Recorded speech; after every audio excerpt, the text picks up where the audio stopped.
Природа – это мир, который нас окружает. Все, что мы видим, слышим, используем в процессе жизни и труда. Это солнце и звезды, равнины и горы, леса и степи, моря и реки, растения и животные. Человек также является частью природы.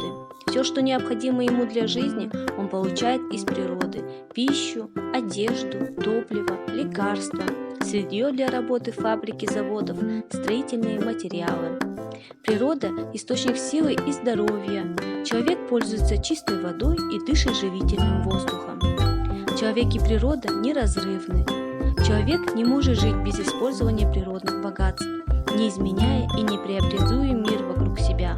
Но при этом важно не наносить вреда природе. Необходимо знать границы допускаемых изменений в окружающей среде. Понимать, что Земля вовсе не безграничный источник природных богатств. Гибель природы неминуемо приводит к гибели человечества.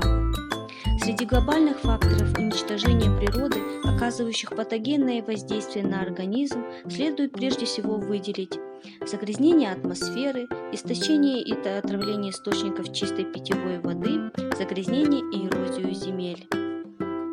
Одним из главных факторов экологической безопасности является работа по восстановлению и улучшению окружающей среды.